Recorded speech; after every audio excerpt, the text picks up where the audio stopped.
Pasamos a tratar, les pido silencio, por favor. Pasamos a tratar las interpelaciones dirigidas al Gobierno. En primer lugar, interpelación urgente del Grupo Parlamentario Euskal Herria Bildu relativa a la recuperación de las reglas fiscales y sus consecuencias. Para su defensa tiene la palabra el señor Matute García de Jalón.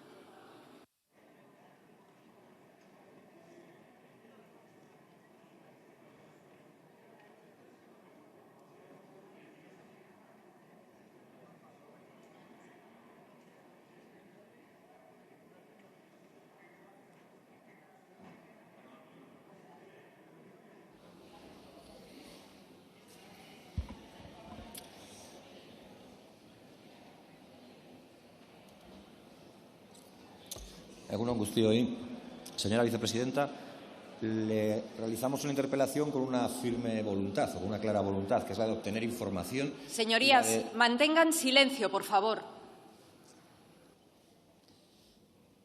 Y la de obtener un compromiso. Recientemente, hace escasamente una semana, hemos conocido que la Comisión Europea ha presentado sus nuevas reglas de la gobernanza económica para la Unión Europea. Y en la información que hemos obtenido a través de los diferentes medios y de las explicaciones públicas que se han dado, hemos conseguido saber que para el 31 de diciembre de este año tiene o que finaliza la suspensión de las reglas de déficit y deuda del Pacto de Estabilidad, las comúnmente conocidas como reglas de gasto. También hemos conocido que volvemos, por tanto, a la senda de limitación que establecían esas reglas de gasto, las que determinan que el déficit no puede superar el 3% del PIB o que la deuda pública no puede exceder del 60% del Producto Interior Bruto. Y conocemos esto cuando también conocemos la certeza de la situación actual en el Estado español, con datos oficiales también que determinan que España o que el Estado español en la actualidad tiene un 4,8% de déficit público y que tiene en torno al 113,2% de deuda pública. También hemos conocido que se plantea, y esta es quizás una de las novedades con respecto a la anterior etapa de las reglas de gasto, un itinerario individualizado y hay quien dice que flexible. Y también hemos podido saber que se establecen programas de carácter plurianual o una especie de rescate permanente para los países que van entre los 4 y 7 años para aquellos que excedan esos límites fijados, a la vez que se acompañan de sanciones que nos hablan del 0,05% del PIB semestralmente para quienes excedan ese 3% o ese 60% de deuda pública. Y también hemos conocido que ya hay países dentro de la Unión Europea que muestran su disconformidad con esto que acabo de señalar como información porque les parece poco, porque les parece que habría que tener más mano dura. Alemania, como no, entre ellos, pero también, y esto sí que es una curiosidad más que una información de valor, aquellos que denominan países frugales, y que no sé por qué lo de frugales, me gustaría que alguien me lo aclarara, que son Austria y Dinamarca, que plantean que en vez del 0,5% de recuperación anual para quien exceda el 3% tendría que ser un 1%. Y todo esto se tiene que definir y concretar durante el semestre de la presidencia española de la Unión Europea. Por tanto, como le decía, lo que le pedimos, en primer lugar, es información, que aproveche esta interpelación para que nos traslade cuál es la posición que está manteniendo su Gobierno, el Gobierno del Estado español, en todo el ciclo de negociaciones europeas, tanto en el ECOFIN como en el seno del Parlamento Europeo y de la Comisión Europea. Que nos diga aquello que usted misma ha señalado en una de las preguntas, que era que dice lo que hace y hace lo que dice. Señálenos cuál es el itinerario que está marcando el Estado español, cuál es la posición que sostiene y cómo y de dónde piensa obtener los recursos para hacer frente a ese pago de la deuda que parece inevitable tener que acometer. Porque hay quien habla de 6.000 millones de euros anuales. Incluso hay quien dice que el Estado español, como pretende no superar el 3% y no ser acompañado en ese ejercicio plurianual de rescate permanente, que pudiera estar dispuesto a acometer una reforma de 21.000 millones de euros para así, cuando esto empiece a aplicarse en 2024, no estar, digamos, dentro de los países sancionables, esos 10 países que exceden el 3% dentro de la Unión Europea. Y a nosotros nos gustaría saber qué piensan hacer para reducir todo ese gasto público. Porque hay iniciativas que todos y todas conocemos que correrán riesgo, porque habrá que elegir o erosionar o limitar o dar por finalizado aquello que tiene que ver con el escudo social, con la protección social a los y las trabajadoras, o acabar con aquello que tuvo carácter extraordinario, aunque a nosotros nos hubiera gustado que fuera permanente, que tenía que ver con los impuestos a los ricos, a la banca, a las eléctricas o incluso a las grandes cadenas de distribución. Porque, como ya se ha señalado también a lo largo de la mañana, no parece un sacrificio de difícil cumplimiento pedirles que aporten más, que haya una fiscalidad más elevada para aquellas empresas, las eléctricas, los bancos y las grandes cadenas de alimentación, que si algo están obteniendo son beneficios por encima de sus previsiones y beneficios, según sus propias palabras, récords. Por tanto, nos gustaría que nos aclarara que no va a haber recortes en protección social, que no va a haber recortes en aquello que tiene que ver con la doble transformación, la económica y la digital, porque la realidad es que ese 3% de déficit casi viene dado solo con los compromisos que el Estado español, como el resto de la Unión Europea, tienen con la doble transformación, con la digital y con la ecológica, y con los gastos de defensa. Y, por tanto, si ahí ya casi se acumula el 3%, ¿de dónde se piensa recortar? Creo que no hace falta perder mucho tiempo para recordar qué supuso para los ciudadanos y ciudadanas, para los trabajadores y trabajadoras del actual Estado español, la crisis financiera del 2008. Y qué supuso para la mayoría trabajadora las medidas de contención de gasto y de regla de gasto que tuvieron o que se acometieron en el Estado español y que supusieron, sobre todo, un recorte de derechos brutales en la dignidad de los y las trabajadoras. Según su secretario de Estado de Economía y Apoyo a la Empresa, un sufrimiento innecesario.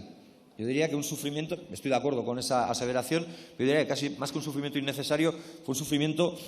cruel y premeditadamente injusto.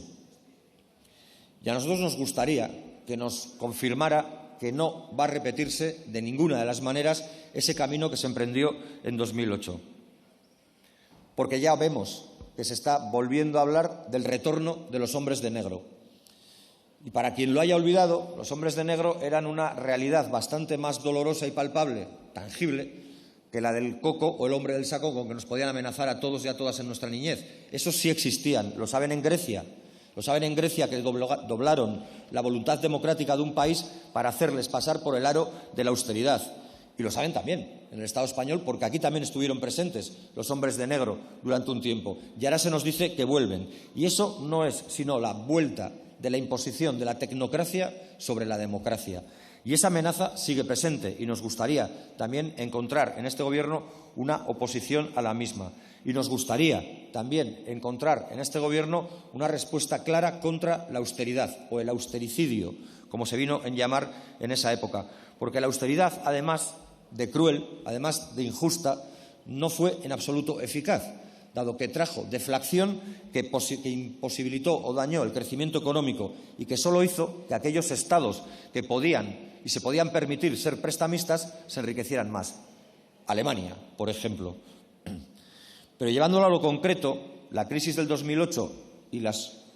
consecuentes reglas de gasto impuestas desde Europa, desde la Unión Europea, supusieron más desahucios, más pobreza, más desigualdad social. Alguien habría que recordarle que para eso está la justicia social, para acabar con la desigualdad social, y sobre todo más ahogamiento económico y social para las clases populares. ¿Se puede, señora vicepresidenta, comprometer su Gobierno a que no vamos a transitar la senda de los recortes? Porque fíjese que cuando hablamos de recortes hablamos de cientos de iniciativas que intentan hacer la vida un poco más soportable a la mayoría de la gente, con independencia de cuál sea su nivel de renta. Cientos de iniciativas que se tejen a nivel estatal. Conocemos los escudos sociales, conocemos los ERTEs, los ponemos en valor, conocemos todas las políticas de protección social, incluso la más reciente, la Ley de Vivienda, pero también iniciativas autonómicas, dada la capacidad de autogobierno que muchas comunidades autónomas tienen y algunas ejercen, y algunas no ejercen como nos gustaría porque prefieren hacer dejación de sus funciones, pero también cientos de iniciativas de carácter local que corren riesgo.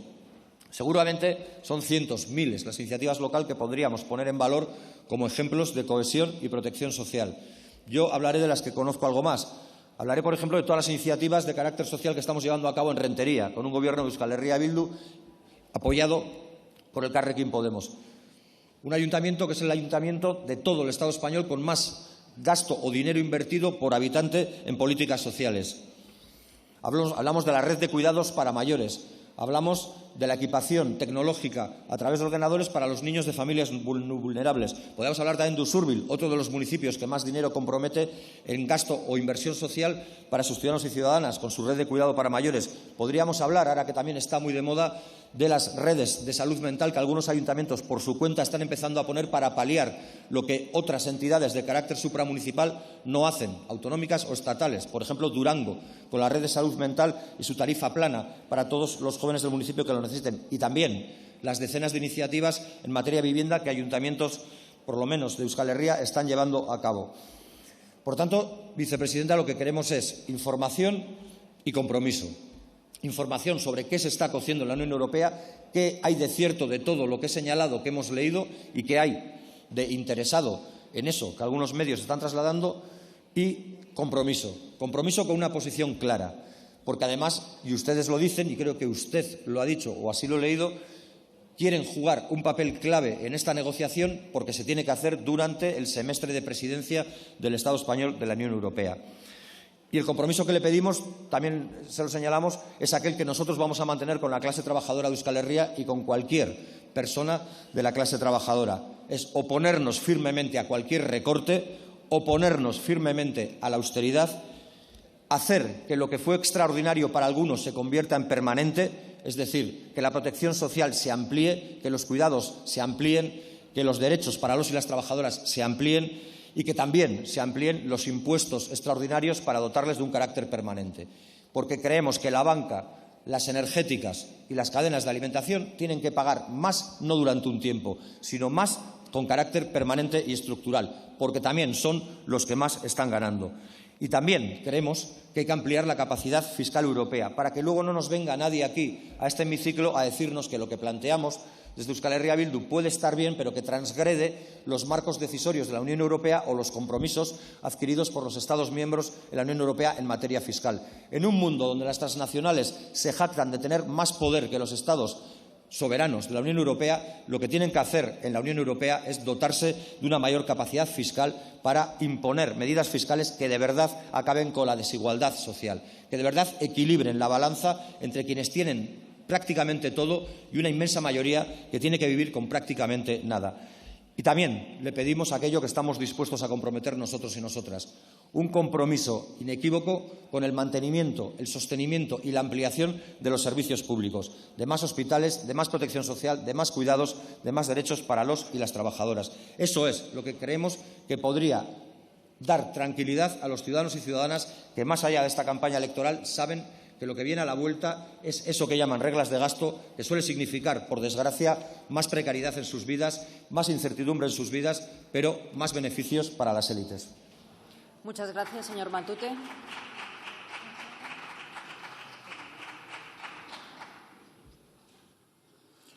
A continuación, tiene la palabra en nombre del Gobierno la señora vicepresidenta primera del Gobierno y ministra de Asuntos Económicos y Transformación Digital.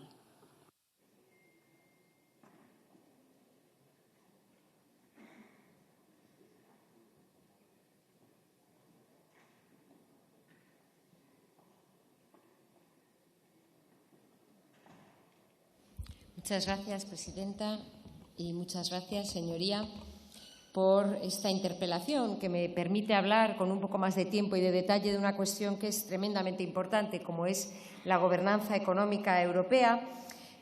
Un debate en el que España, en efecto, está teniendo un papel fundamental y lo va a tener aún más durante la próxima presidencia del Consejo de la Unión Europea en la segunda parte del año, y que, como es un tema tan importante, lo menciono y lo abordo en todas las comparecencias que tengo en la Comisión de Economía y en la Comisión Mixta Congreso y Senado, para tener a sus señorías perfectamente informadas sobre cómo van evolucionando los debates a nivel europeo en la cuestión de las reglas fiscales. Y el marco en el que se desarrolla este debate es, sin duda, el de la situación extraordinaria que hemos vivido desde que nos golpeó la pandemia. Porque para responder al shock generado por la pandemia, todos los países han tenido que tomar decisiones que, a diferencia de periodos anteriores de nuestra historia, se han caracterizado justamente por la rapidez, la eficacia, una acción coordinada, decidida y basada en la solidaridad a nivel europeo. Y esta solidaridad europea es la que nos ha permitido poner en marcha medidas como los ERTES, el apoyo extraordinario a los ERTES, la prestación extraordinaria de los trabajadores autónomos, el apoyo a las empresas, las ayudas directas a los sectores más afectados. Y estos shocks no solo nos han hecho tener que tomar medidas de impacto y efecto inmediato, y en el caso de todos los países europeos aumentar significativamente la emisión de deuda pública y, por tanto, las ratios de deuda pública sobre el PIB, sino que creo que nos han hecho doblemente conscientes de la necesidad de acelerar la doble transición verde y digital, como muy bien ha señalado usted. Porque la pandemia nos ha puesto de relieve la aceleración exponencial de esa transformación digital y la guerra nos ha hecho conscientes de nuestra vulnerabilidad en el marco energético y, por tanto, la urgencia de abordar esa transición energética, aunque haya todavía algunos negacionistas, lamentablemente, incluso aquí en el Congreso. Esto ha llevado a que todos los países europeos tengan ratios de deuda pública sobre el PIB superiores a los que tenían antes, que todos sean conscientes de la necesidad de abordar inversiones públicas masivas en el ámbito verde y en el ámbito digital y, en definitiva, ser conscientes de que el marco de reglas fiscales que regía hasta ahora ya no vale. De hecho, muchos pensamos que ese marco de reglas fiscales tampoco valía antes de la pandemia, pero la situación extraordinaria que hemos vivido desde 2020 lo que ha hecho es alinear las posiciones, crear consensos y tener una base común de todos los países, una cierta base sobre la que llegar a un acuerdo para tener unas reglas fiscales que nos permitan tener responsabilidad fiscal, seguir reduciendo las ratios de deuda y déficit sobre el PIB hasta niveles sostenibles a medio y largo plazo, pero de una manera que sea perfectamente compatible con el crecimiento económico, la creación de empleo y también con las inversiones públicas necesarias para tener éxito en esta transición verde y digital. A principios de 2022 hicimos pública nuestra visión sobre esta cuestión mediante un documento, o lo que se conoce como un non-paper, firmado conjuntamente con los Países Bajos, justamente para superar lo que usted señalaba aquí en la tribuna, y es esa clasificación del pasado, esas trincheras del pasado que diferenciaba a países frugales y otros países que aparentemente no lo eran tanto. Rechazamos absolutamente esa aproximación que no hace sino generar un conflicto norte contra sur, grandes contra pequeños, este contra oeste, nuevos Estados miembros y otros Estados miembros, o aquellos que tienen diferentes retos derivados de su posición geográfica o su situación social con respecto a los demás. Y justamente este non-paper ha sido aceptado por todos los organismos como la base fundamental que ha inspirado el trabajo y la propuesta de la Comisión Europea. Muestra que la realidad ha cambiado y que, por supuesto, hay países con posiciones diferentes, y usted señalaba aquí algunas de las posiciones más conocidas, pero podemos trabajar sobre la base de los principios del documento hispano-holandés, el principio de la unidad. Juntos somos más fuertes, estamos todos en el mismo barco y tenemos retos similares, tenemos que responder juntos. La sostenibilidad tiene que ser efectiva y tiene que ser eficiente, es decir, que tenemos que partir de la base de que todos los países tienen ratios de deuda más elevados y, por tanto, las reglas tienen que ser implementables, tienen que ser realistas y sostenibles en el tiempo. Hay que dejar espacio para las inversiones, ahora volveré sobre este tema. Tenemos que tener reglas que sean apropiadas, que sean comprendidas por la población en los distintos Estados miembros y tienen que diferenciar la situación de los distintos Estados miembros. Necesitamos un enfoque a medio plazo que evite comportamientos procíclicos como los que hemos visto en el pasado con la aplicación que se produjo tras la gran crisis financiera de esas reglas fiscales, con un carácter procíclico que llevó a una caída del PIB y a una década perdida desde el punto de vista de la inversión. Esto lo he señalado aquí en muchas ocasiones.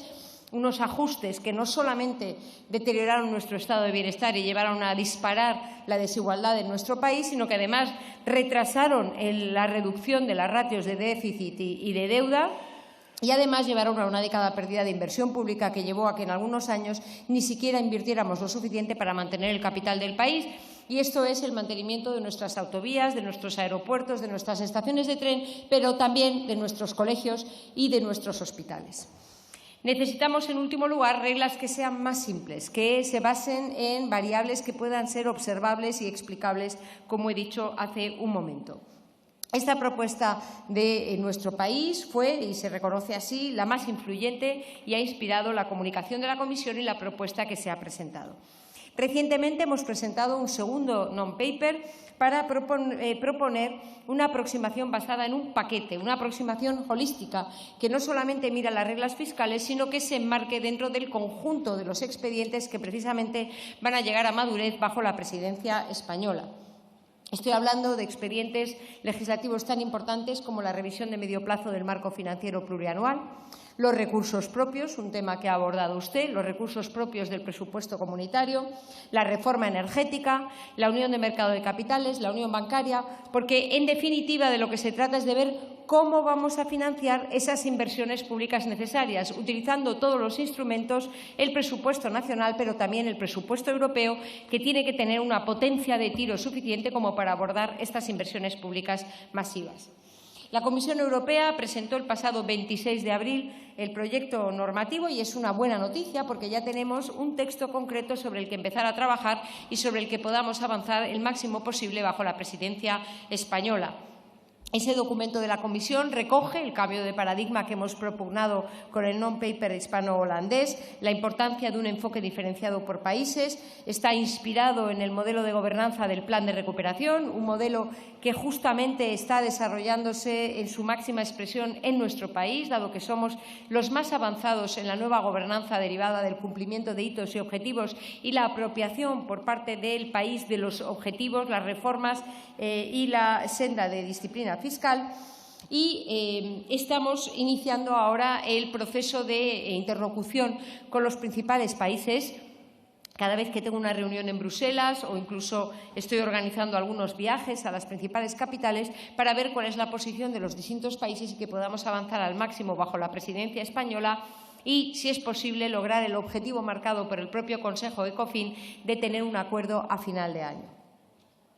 No sé, señoría, de dónde sale esa referencia o el miedo a los hombres de negro en este momento, porque, de hecho, España, como sabe, está cumpliendo holgadamente los objetivos de responsabilidad fiscal que nos hemos marcado. En 2022, el déficit y la deuda sobre el PIB se redujeron más de lo que habíamos previsto en nuestro programa de estabilidad.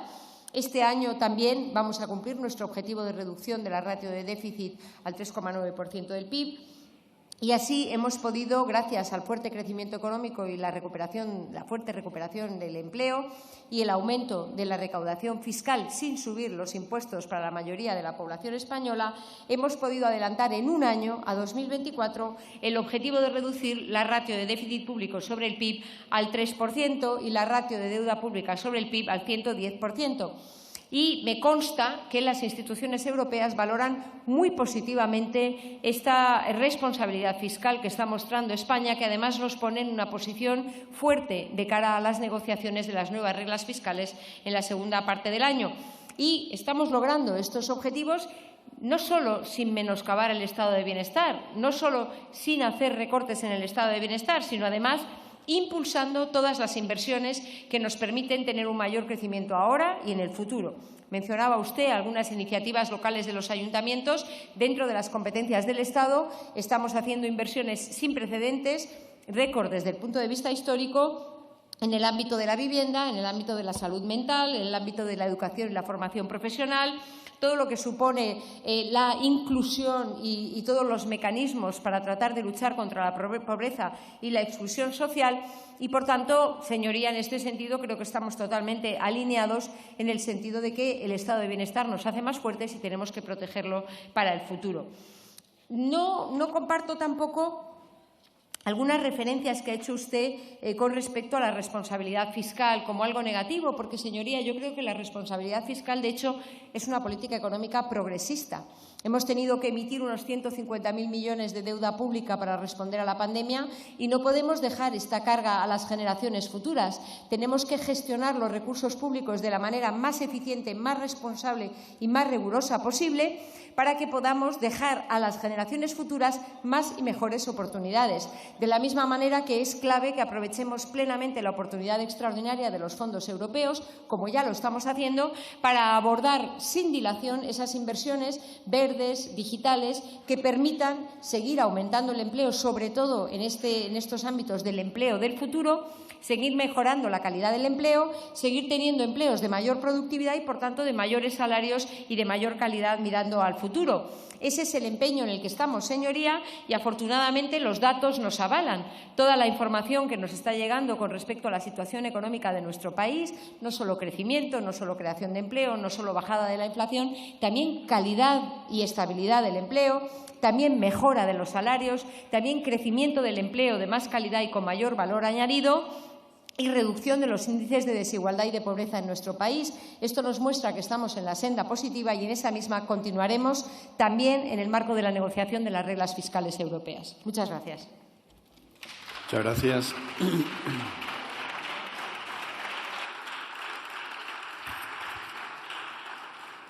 Tiene la palabra el señor Matute García de Jalón.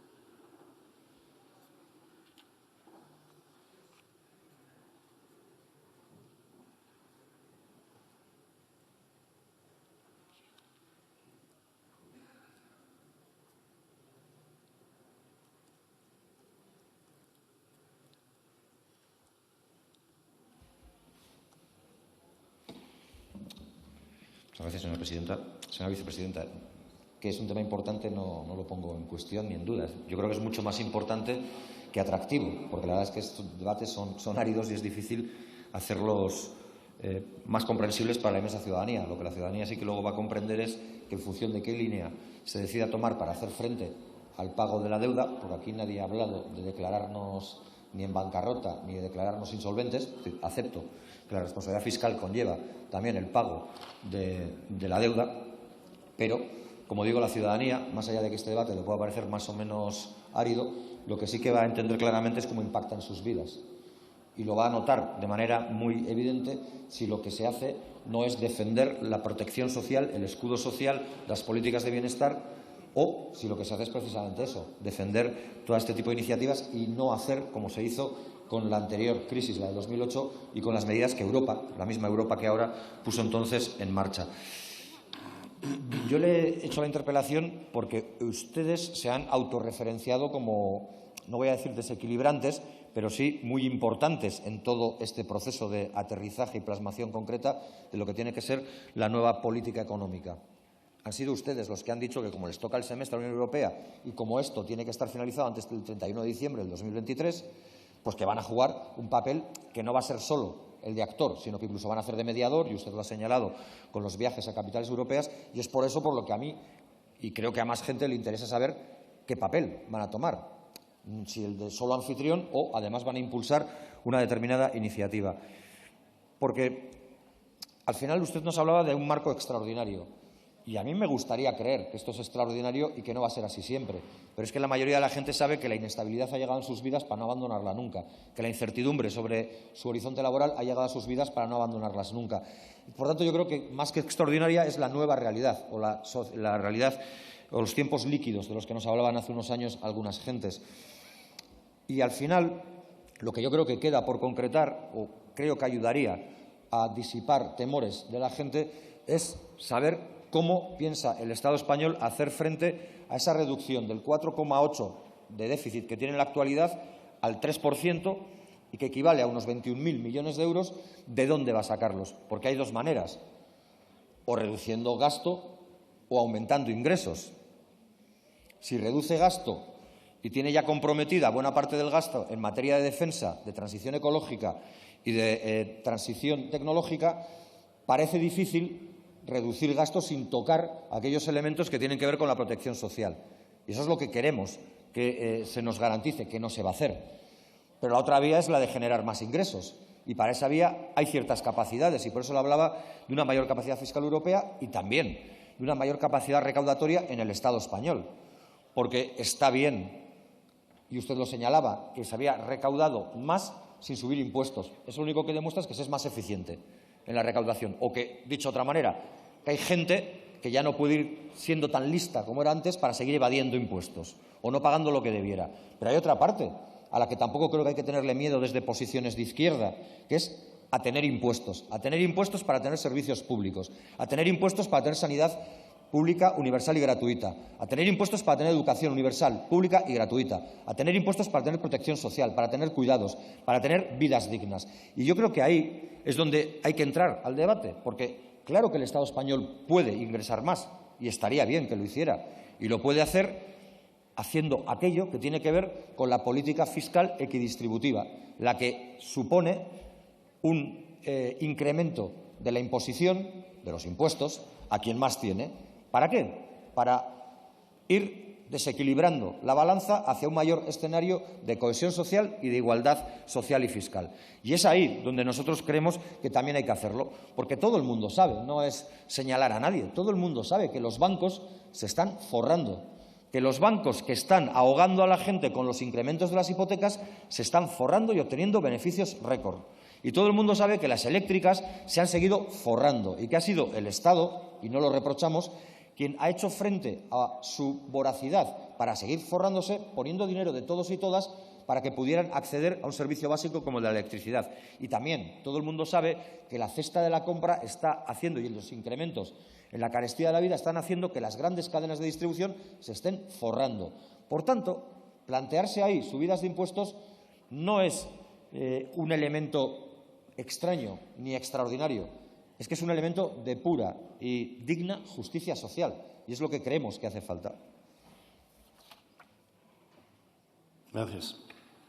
Para concluir el debate tiene la palabra en nombre del Gobierno la señora vicepresidenta primera y ministra de Asuntos Económicos y Transformación Digital.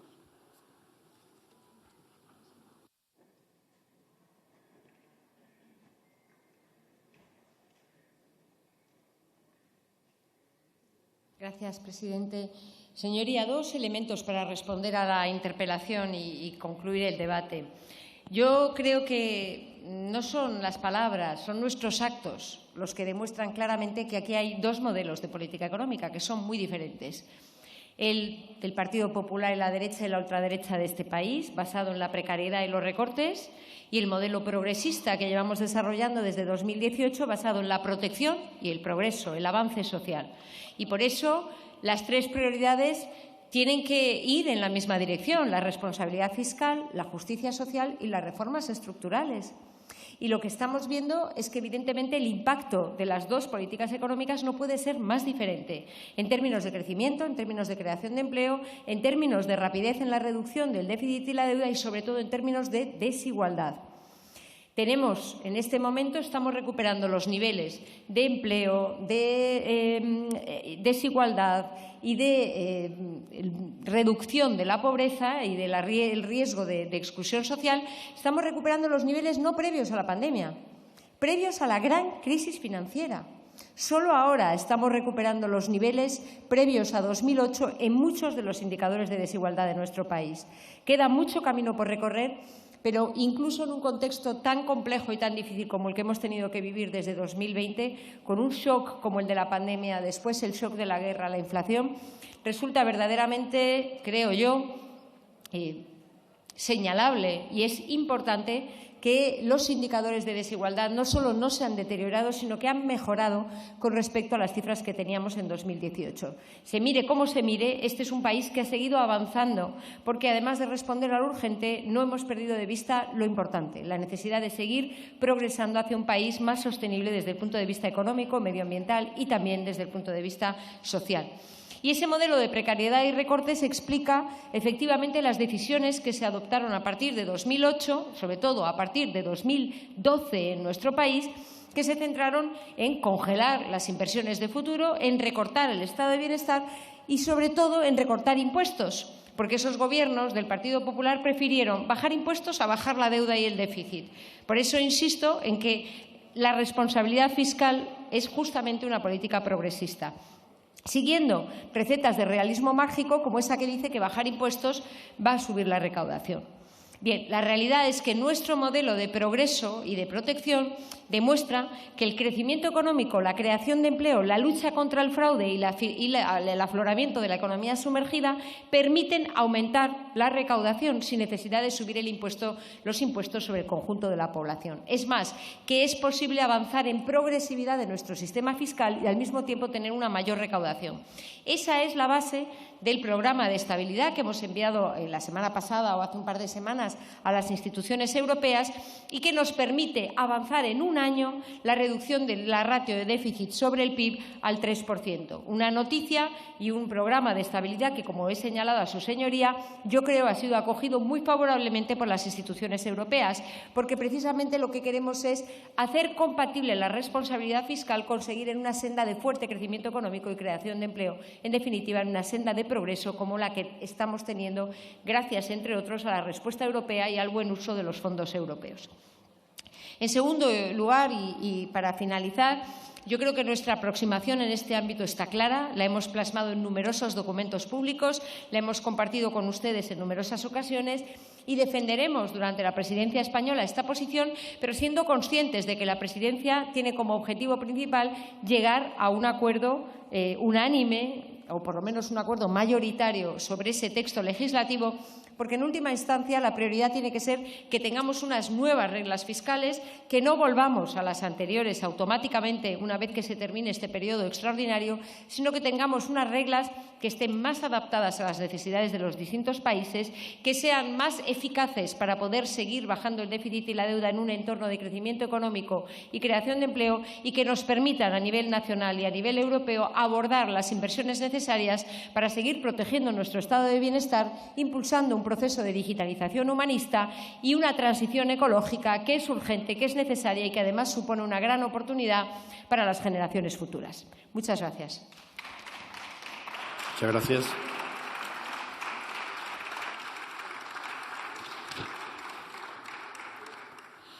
Interpelación urgente del Grupo Parlamentario Vox a la vicepresidenta tercera del Gobierno y ministra para la Transición.